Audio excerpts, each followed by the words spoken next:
सुखो बुद्धानं उपादो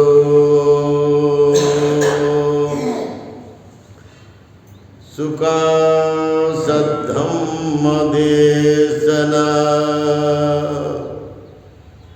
सुखा संगस्य सामग्री तमग्गानं तपोसुको सा सा सा। ज्याप्रमाणे बुद्धाचा जन्म होणे या विश्वाला, या जगताला, या मानव ऐतिहासिक पूर्णपणे जमातीला हे सुखाचं आहे। आज जर बुद्धाचा या देशामध्ये प्रादुर्भाव झाला नसता तर जग हे पूर्ण विनाशाकडे राहिलं असतं। बुद्धाच्या रूपानं सद्धम्म आला। हा शुद्ध धम्म आज सर्व देशावरती आपलं मार्गदर्शन देत आहे आणि त्यामुळं विद्वान, बुद्धिमान, प्रज्ञावंत, समजदार, समंजस भूमिका घेणारे सर्व राज्य कार्यकर्ते, देश कार्यकर्ते हे बुद्धाच्या सद्धम्माला समजून ते युद्ध टाळू लागलेले आहेत। धम्माला आपण ऐकणं आणि धम्माचं पालन करणं हे आपल्याला मुक्तीसाठी आणि पवित्र जीवनासाठी आहे। केवळ धम्माच्या मार्गानेच माणसाला मुक्ती प्राप्त होते। विकाराची मुक्ती मिळवणे हा या जन्माचा उद्देश आपण सदैव मनामध्ये ठेवला पाहिजे आणि सद्धम्माचा सदैव आपण सहवास घेऊन सद्धम्माची देशना आपण जसं नाहतो किंवा आंघोळ करतो त्याप्रमाणे आपल्याला धुवून काढणारी झाली पाहिजे, अशी आपली मन आणि मनाची पूर्णपणे प्रबलता, श्रद्धा बलाने, वीर्य बलाने निपुण असली पाहिजे आणि सर्वांनी मिळून मिसळून अत्यंत पवित्र चित्तानं, निर्विकार चित्तानं, एकीनं वागणं हे महान तप आहे। या तपाला जितका माणूस तपून तपून राहील, अमर्याद असीम नम्रतेनं, असीम मिळून मिसळून लीनतेनं, स्नेह भावनेनं, तेवढं खरं तप माणसाचं हे माणसाला एकतेमध्ये नेते, असं भगवंतानी अनेक वेळा धम्मदेशनेमध्ये सांगितलेलं आहे। कोणत्याही माणसाला भगवंत या पदाला जाण्यासाठी संबोधीचा लाभ त्याला करून पुढे जावं लागतं आणि त्यासाठी त्यांनी बोधिसत्व हे अंग पार केलं पाहिजे। एक माणूस हा बोधिसत्व या पदाला पूर्ण करून तो पुढे आकांक्षा जागवतो। एवढी प्रचंड आकांक्षा असते त्यांची की ज्या आकांक्षेमुळे सर्वत्र मानव जातीला ते ज्ञान देतात। ज्ञानाचा प्रकाश देऊन ते सर्वांना प्रकाशात आणतात। केवळ ज्ञानच नाही तर ते प्रज्ञावान लोकाला बनवतात। प्रत्येक व्यक्तीच्या मनामध्ये प्रज्ञेची ज्योती प्रज्वलित करून प्रत्येक माणूस प्रज्ञावंत झाला पाहिजे म्हणून ते धम्मचक्र अनुप्रवर्तन करून लाखो लाखो लोकांमध्ये असा प्रज्ञेचा सर्वत्र प्रसार प्रचार करताना त्याची महानता प्रगट करतात। त्याची ज्वाला प्रकट करतात, त्याचा व्यापक अशा प्रकारचा प्रज्ञा प्रकाश ते सर्वांपर्यंत घेऊन उभे राहतात. हे बोधिसत्वाचं कमालीचं काम आहे, जे साध्या माणसाला करता येत नाही. सामान्य माणसाला ते करणं फारच मुश्किल होत राहतं, परंतु असंभव नसते ते. बोधिसत्व हे काय आपोआप होत नसतो, तो अपार कष्टानं होत असतो, अपार मेहनतीनं होत असतो. अनंत हाल अपेष्टा दुःख, यश अपयश, दुःख सुख, निंदा स्तुती आणि लाभ अलाभ असे अनेक लोक प्रवाहाला तोंड देऊन ते पुढे जात असतात.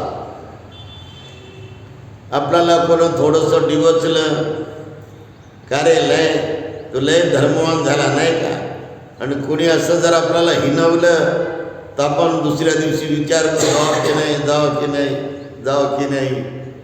बोधिसत्व याला अजिबात जुमानत नाही.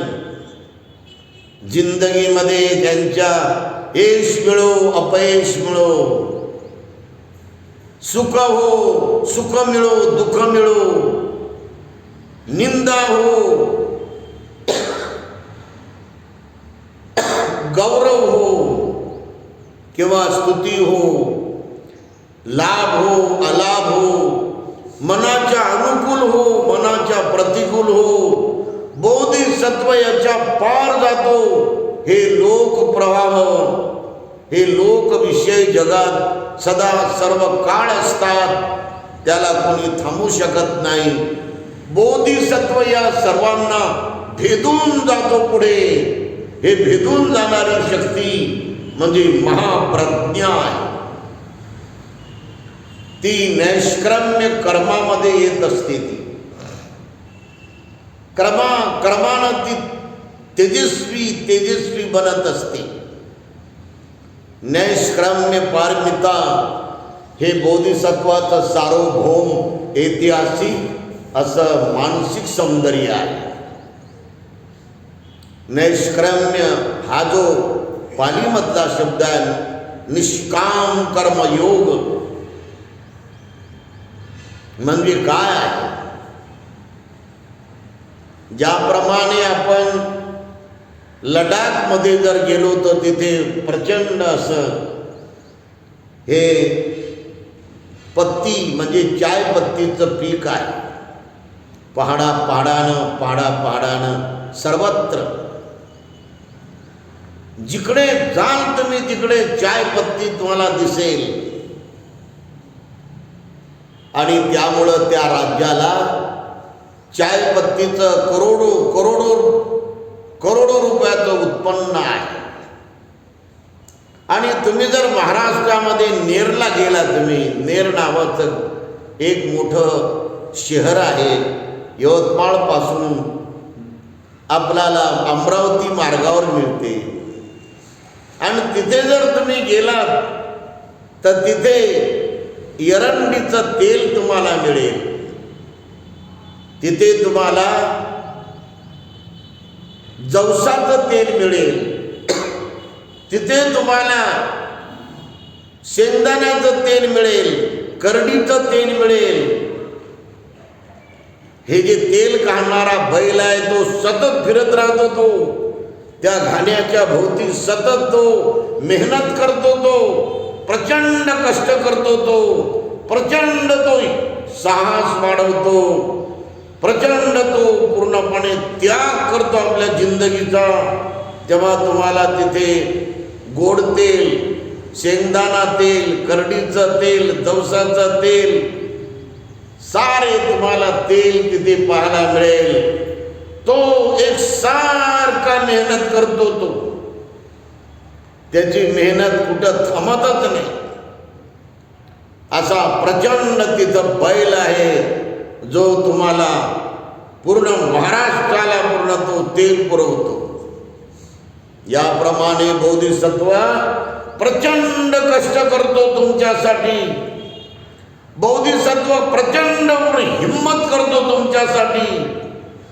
बोधिसत्व अमर्याद पूर्णपणे झिजत राहतो संपूर्ण लोकांसाठी, संपूर्ण जाती जमातीसाठी, त्याला माणुसकीचे हक्क मिळण्यासाठी ते जीवाचं रान करतो.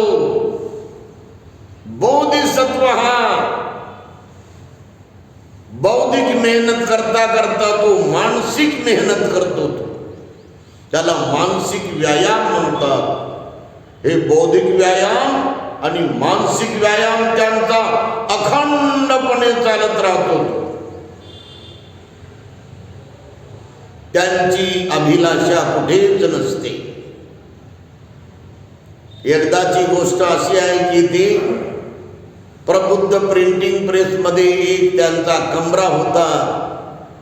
ते बंद कमरा काचानं बनवलेला होता. हे गोकुळपेठ दादरची गोष्ट आहे. आणि बऱ्याच अंतरावरून रमाई ह्या त्यांना चहा आणि ब्रेड घेऊन आल्या की आपल्या पतिराजांना आपण काहीतरी चहा पाणी देऊ म्हणून अशा अभिलाषेनं त्या घेऊन आल्या. आणि कपामध्ये कप आणि बसिया आणि 2-3 ब्रेडचे तुकडे घेऊन त्या दारावर उभा राहिल्या की मला आता तरी बोलवतील आमचे मालक,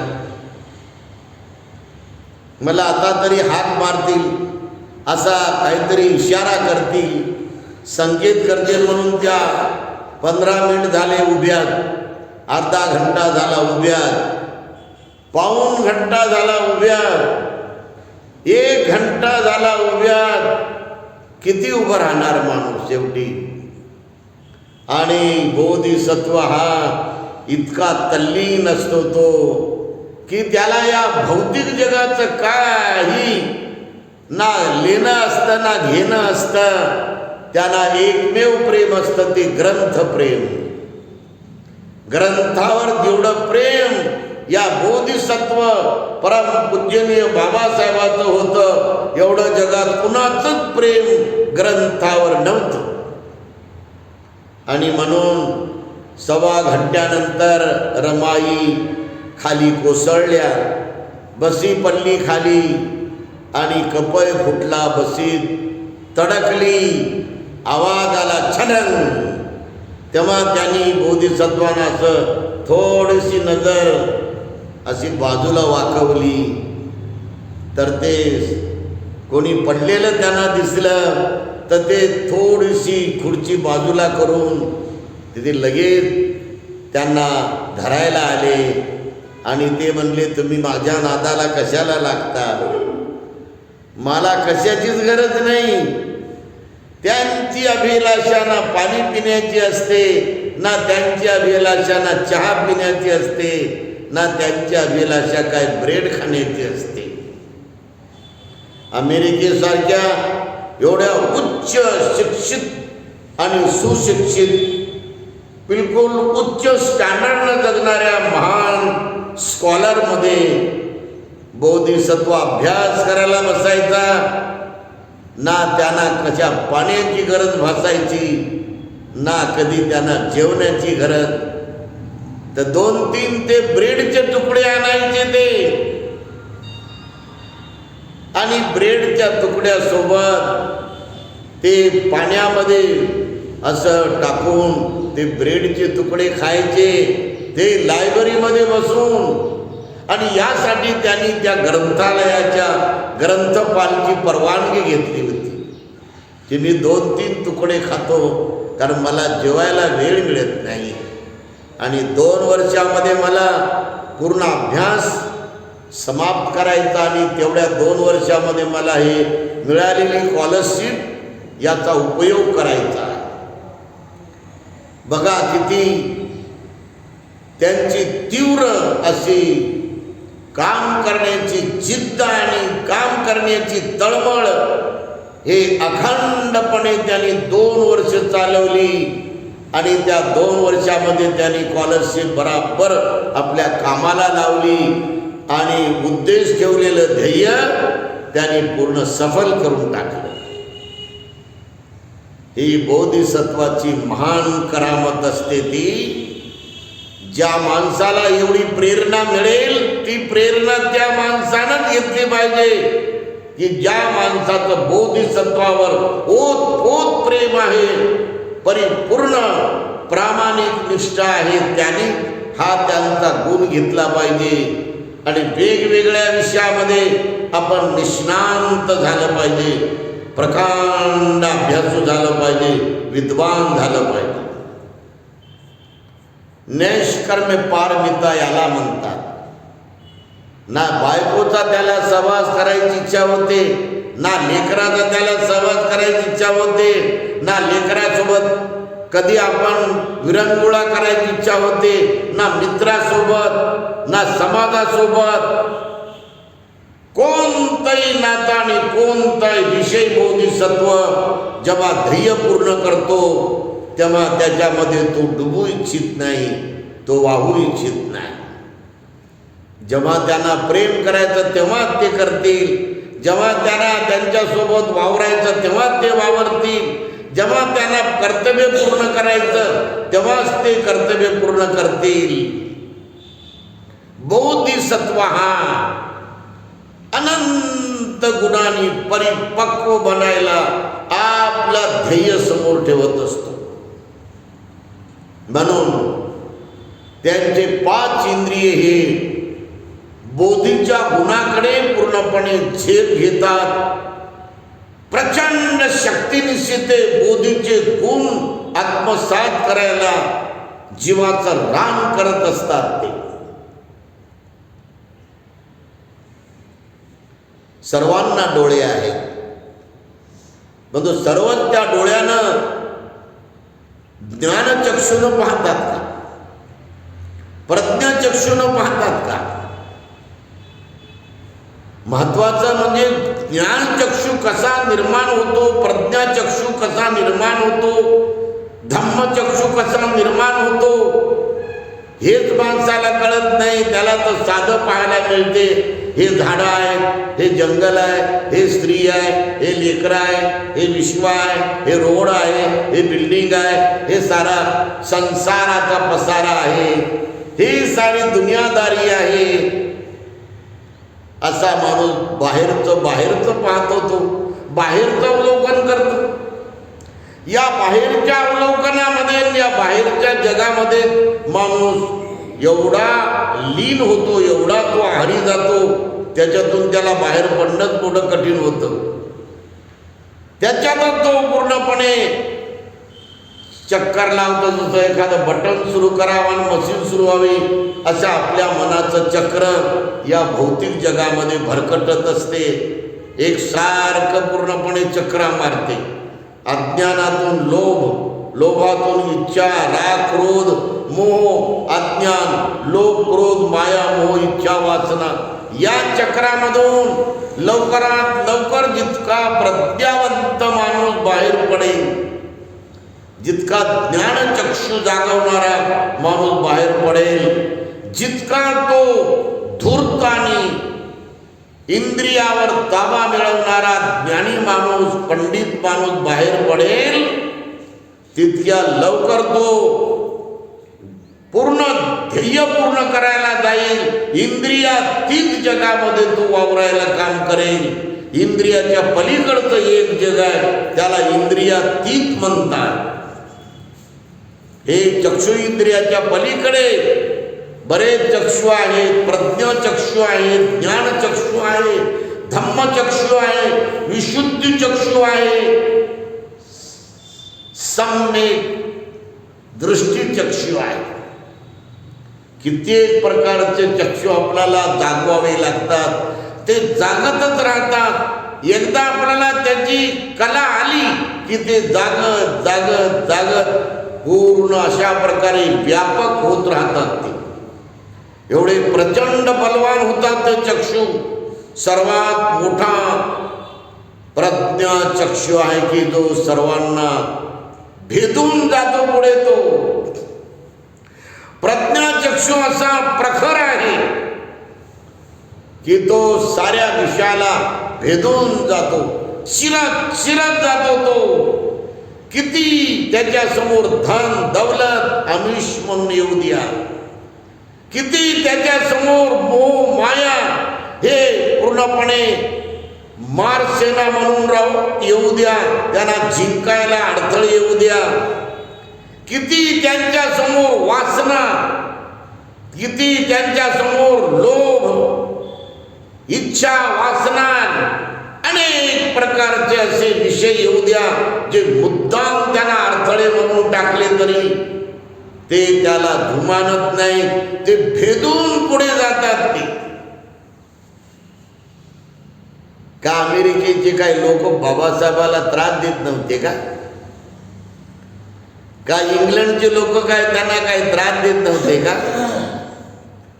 का इंग्लंडचे लोक, लंडनचे लोक, जर्मनचे लोक जे त्यांच्या वयाचे त्या काळामध्ये शिक्षण घेताना त्यांना काही त्रास देत नव्हते, परंतु त्यांनी कवडीची किंमत दिली नाही, त्यांना कोणतीच किंमत नाही दिली, ध्येय पूर्ण केलं, बाचाबाची केली नाही, विवाद केला नाही, सुसंगतपणा करून लगेच तिथून सुट्टी गेली असं आपल्याला पाहायला मिळते. तुम्ही बाबरचा डॉक्टर आंबेडकर चित्रपट पहा, बघा तिथं कसे स्वभाव दिसतात. लंडनच्या लोकांचे स्वभाव, इंग्लंडच्या लोकांचे स्वभाव, जर्मनच्या लोकांचे स्वभाव, अमेरिकेच्या लोकांचे स्वभाव, या सर्वाला सुद्धा वस्तुनिष्ठ जाणून त्याच्यात न फसता, त्याच्यात न आपण वेळ घालवता, व्यर्थ बकवास करता ते भेदून पुढे गेलेले आहेत. ते ही प्रज्ञा माणसाला नैष्कर्म्य बनण्यासाठी हे अंग फार व्यापक आणि परिपूर्ण जागवलंच पाहिजे. आपण प्रज्ञा ही आपोआप जागत नाही, सम्यक समाधीतून जागते, विपස්සनेतून जागते. कारण विपස්සनेचा अर्थच आहे प्रज्ञा जागवणे. पස්සना म्हणजे पाहणं आणि वी म्हणजे जसं आहे तसं पाहणं. ह्या माथ्याला, ह्या भवयाला, ह्या खोपडीला, या डोक्याला, ह्या डोक्याच्या आवरणाला, ह्या संपूर्ण चेहऱ्याला, ह्या संपूर्ण 3.5 हाताच्या शरीराला अंग अंग प्रत्यंग जसं आहे तसं पाहत गेल्यामुळे आपलं वास्तवतेचं ज्ञान परिपूर्ण सत्य स्वरूपामध्ये आपल्याला प्राप्त होते. सत्य स्वरूपामध्ये मिळालेलं ज्ञान आपल्याचं व्यापक एकदम पूर्णपणे त्याचा प्रादुर्भाव एवढा बलवान होतो. या शरीराला माणूस काही जास्त महत्त्व देत नाही, पण त्याची तो काळजी घेत असतो. म्हणून या शरीरावर तो मोहित होत नाही, याच्यावर भळत नाही. तो माणूस प्रज्ञावंत माणूस या शरीराच्या भौतिक सौंदर्याला मोहित होत नाही. खरा प्रकांड पंडित आणि तज्ञ माणूस हा या बाह्य शरीराच्या वेगवेगळ्या सौंदर्याला, ब्युटीनेसला अजिबात पूर्णपणे तो त्याच्यात चिपकत नाही, त्याला भेदून जातो तो पलीकडे. आणि यासाठी खूप एकाग्रता त्यांना वाढवण्याची आवश्यकता असते. निर्मळ मनाची एकाग्रता जितकी दीर्घ काळ चालेल, किमान सकाळी आणि संध्याकाळी 1 घंटा, 1.5 घंटा, 2 घंटे जरी आपण अशा प्रकारे मेहनत केली, तप केलं, या श्वासावरती, या नाकाच्या शेंड्यावरून आपण इकडं खाली उतरलो, इथे जे खोलगट जागा आहे, या खोलगट जागेवर सर्वात बारीक शून्य आपण मनात धरून त्याच्यावर मन एकाग्र करून श्वासाला जाणत राहिलो, किमान 1 घंटा किंवा 1.5 घंटा, 1.25-2 घंटे किंवा 2 घंटे, तर माझ्या अनुभूतीप्रमाणे माझ्या मेहनतीप्रमाणे हे चांगलं एक तप आहे. कपडे सोडून तप होत नसते, नंगा राहून तप होत नसते. जटा वाढवून, दाढ्या वाढवून, नख वाढवून किंवा जटाचे मोठे मोठे असे वेगवेगळे मोठ्या मोठ्या जटा तिथे फैलवून आणि लंगोट घालून कोणत्या प्रकारे तप होत नसते. अशा अनेक वेगवेगळ्या नंग्या साधूंनी, नंग्या बुवानी महाराजांनी किती अवैध कर्म केले आपल्या सर्वाला इतिहास माहीत आहे. किती लवकर माणूस आहारी जातो तृष्णेच्या, मोहाच्या, लोभाच्या, वासनेच्या. हा एक अभ्यास इतिहासाचा आहे. बोधिसत्व हा या साऱ्या आवरणाला भेदून पैल तरी जातो. डोळ्याला पाहायला मिळणार सुंदर रूप आपण पाहिल्याबरोबर काय म्हणतो? आपण पाहिल्याबरोबर म्हणतो काय छान आहे हो, खूपच सुंदर आहे, खूपच गोरं पान आहे, कवळं कवळं आहे, फार गोड आहे, फार छान आहे, असं ते मनातल्या मनात, मनातल्या मनात एकदम असं आहे, असं आहे, असं आहे, तसं आहे, तसं आहे. डोळे असे आहे, डोळे असे आहे, भवया असे आहे, गाल असे आहे, हसणं असं आहे. हे सारं ते चिंतन करते. ते हे चिंतन पूर्ण त्याला भावलेलं असते, त्याला मोहित केलेलं असते. त्याच्यावर तो विचलित झाला असतो. याला बुद्ध भगवान म्हणतात आसक्त झाला असतो. आपण म्हणतो हा हिच्या मागे येडा झाला. आणि अशा पद्धतीने माणूस कुणाच्या रूपावर मोहित होतो. हा मोह किंवा ही आसक्ती आपल्या मनात येणं नैसर्गिक एक मनाचा भाव आहे, जो अनाडी मन करत असते. ते तज्ञ मन, ज्ञानी मन, अभ्यासू मन, ध्यान करणारं पकलेलं मन, प्रज्ञावंत मन हे मात्र त्याला जाणते आणि पुढं जाते. रूपावर पूर्ण आसक्त होणं, भाळणं. कोणाचा शब्द आला कोणाच्या मुखातून, ते शब्द ऐकल्याबरोबर आपण त्या शब्दावर, त्या वाक्यावर, त्या विधानावर आपण आसक्त होणं, भाळणं. नाकाचा गंध, हे दोन गंध जगात आहेत की जे एकमेकाला जास्त खेचून घेतात. पुरुषाचा गंध आणि स्त्रीचा गंध एकमेकावर ते प्रभाव टाकतात. पुरुषाला स्त्रीचा गंध फार आवडतो आणि त्यामुळं त्या गंधामध्ये तो माणूस रमतो, वेळ घालवतो, त्याच्यात लिप्त होतो, त्याला छान म्हणतो, त्याला गोड म्हणतो, खूपच सुंदर म्हणतो. आणि अशा प्रकारे तो गंध पुरुषाच्या मनावर दाबून बसतो, निघतच नाही. तर तेव्हा तो गंध त्याला दुःखात नेऊन टाकतो. इथूनच त्याच्या दुःखाची सुरुवात होते. आणि स्त्रीच्या मनावर पुरुषाचा गंध हे दाबून बसतो. ती अनेक प्रकारच्या भावना करून करून, कल्पना करून करून त्याच्यामध्ये लिप्त होते, त्याच्यामध्ये घुटमळून जाते. आणि त्यामुळे हा पुरुषाचा गंध जेव्हा तिला जास्त भावतो तेव्हा ती स्त्री त्याच्यातच पूर्णच्या पूर्ण डुबून जाते. तिथेच दुःखाचा आरंभ होतो. पुरुषाला स्त्रीचा स्पर्श झाला, त्या स्पर्शामध्ये हा पुरुष डुबून जातो, फसून जातो. त्याच्या अनंत कल्पना तो करत राहतो, अनंत भाव करत राहतो. आणि अशा प्रकारे त्या स्त्रीच्या रसामध्ये तो वाहत जातो, एकसारखा विचरण करतो, एकसारखा घुटमळत राहतो आणि तिला सोडत नाही. त्याच ठिकाणी दुःखाचा आरंभ होतो. आणि पुरुषाचा स्पर्श स्त्रीला जेव्हा होतो तेव्हा तिला सुद्धा ते भावतो, तिला आसक्त करतो, तिला मोहित करतो, तिला आहारी करतो.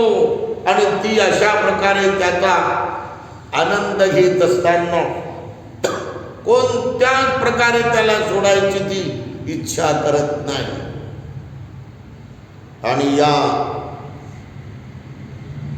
स्त्रीच्या मनातल्या या पुरुषाच्या स्पर्शाला जेव्हा जास्त घट्टपणा येतो तेव्हा तिथे दुःखाला सुरुवात होते.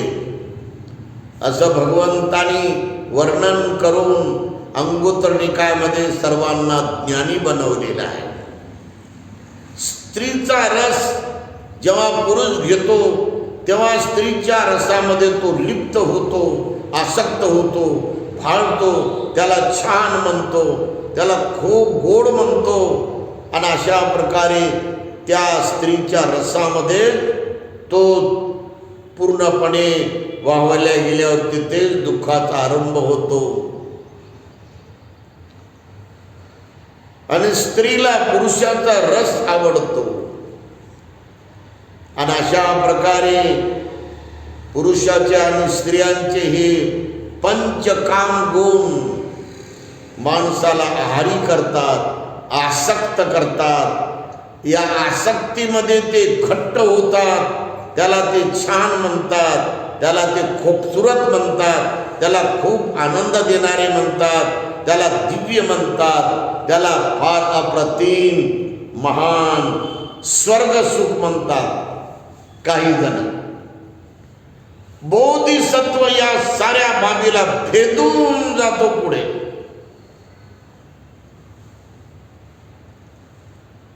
कोणताच विषय त्यांना धरून ठेवू शकत नाही, बंधनामध्ये बांधून ठेवू शकत नाही. एवढी सुंदर, किती सौंदर्यामध्ये अप्रतिम अशी राणी होती यशोधरा. तिला राजवाड्यात, किती राजवाडे होते तिला? 3. उन्हाळ्याचा राजवाडा, पावसाळ्याचा राजवाडा, हिवाळ्याचा राजवाडा. त्या राजवाड्यामध्ये किती सुख होते, अनेक प्रकारचे सुख होते. कपडे घालण्याचे सुख होते, झोपण्याचे सुख होते, पंचपक्वानाचे सुख होते. सारा सुगंध सुगंध तिथे खाण्यापिण्याचा असा दरवळत होता. काय राहणीमान होतं ते उच्च राजेशाहीचं. राजा सिद्धोधनाचं राज्य आणि त्यांचा पुत्र हा योगीराज सिद्धार्थ गौतम.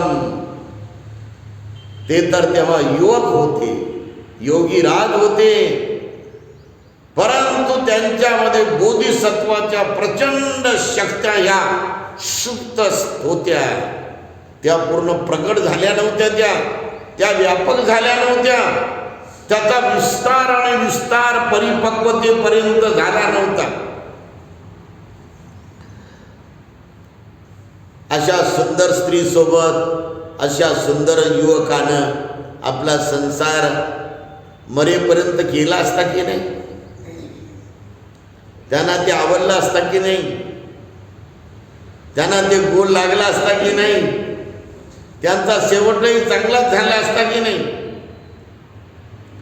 परंतु हा युवक आपल्या या जन्मात आल्यानंतर महामायेच्या पोटी तो 30 पारमिता पूर्ण करून आला होता. 10 पारमिता, उपदहा पारमिता, परमार्थ 10 पारमिता, या 30 पारमिता त्यांनी अनंत जन्मामध्ये पूर्ण केल्या होत्या. त्याचं वर्णन आलेलं आहे जातकथेमध्ये की 554 जन्म त्यांनी पूर्ण केले या पारमिता परिपूर्ण सफल करण्यासाठी. दान पारमिता यांचे कित्येक जन्म त्यांचे गेले दान देण्यातच. शील पारमिता पालन करण्यात कित्येक जन्म गेले त्यांचे. नैष्कर्म्य पारमिता कित्येक जन्म नैष्कर्म्य पारमितेमध्ये गेले. वीर्य पारमिता सातत्यानं कठोर परिश्रम करणं, कुशल कर्म करत राहणं हे वीर्य पारमिता. अथांग मनानं साहस धरून जिद्दीनं तळमळीनं कठोर परिश्रम करत जाणं हे वीर्य पारमिता. आणि अधिष्ठान पारमिता या पण बोधिसत्व बाबासाहेबांनी म्हटलं नाही का एक वेळ, जर माझ्या समाजाची गुलामी, ही दलंद्री, हे शुद्रता, हे सारं पूर्णपणे त्यांचं जर दूर करण्यात मी जर अपयशी ठरलो तर पूर्ण माझ्या छातीमध्ये बंदुकीची गोळी घालून मी माझ्या स्वतःला समाप्त करेन. हे अधिष्ठान पारमितेचं सर्वात मोठं घोष वाक्य होतं. ही मरण्याची बात नव्हती, स्वतःला खतम करायची बात नव्हती. या अधिष्ठानावर त्याने आपल्या जीवनाची जिंदगी बांधलेली होती की माझ्या समाजाला मी गुलामीतून मुक्त करतो, मी दासत्वातून मुक्त करतो, मी दुःखातून मुक्त करतो, मी ब्राह्मणशाहीच्या या पारतंत्र्यातून मुक्त करतो. ही प्रचंड तळमळ, ही प्रचंड बाबासाहेबांची महत्वाकांक्षा, करिअर या अधिष्ठान पारमितेतून प्रकट होते. एका खंडाचं पण ते उदाहरण देतात. अशा प्रकारे आपल्याला नैष्कर्म्य पारमिता पूर्ण करण्याचा बोधिसत्व जीवनामध्ये सर्वात मोठा ध्येयवाद पणाला लावतो, परिपूर्ण करत असतो. नैष्कर्म्यावरती आपण आढळ राहणे. आपल्याला किती कोण भुलवलं तर त्याच्या आरी न जाणे, आपल्याला कोण किती डोळ्याचे इशारे केले तरी त्याच्या आरी न जाणे, आपल्याला किती कोणी कपड्याचं आमिष दाखवलं, शर्ट दाखवले, फुलपॅन्ट दाखवले, अंगठ्या दाखवल्या, आपल्याला किती कोणी साड्या दाखवल्या, सोन्याचे कडे दाखवले, कंबराचा सोन्याचा पट्टा दाखवला, पैंजण दाखवले, कोणतंही दाखवलं आपल्याला तर त्याच्यावर न भाळणं हे नैष्कर्म्य पारमितेचं अंग आहे. सर्वांनी जीवनामध्ये समजून घ्यावं. सर्वांचं मंगल हो.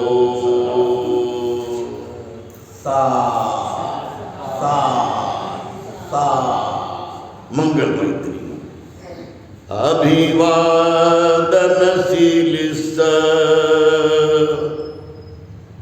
निचं वड्डा बचाइनो चतारु धम्मा वड्ढन्ति आयुवन्नो सुखं बल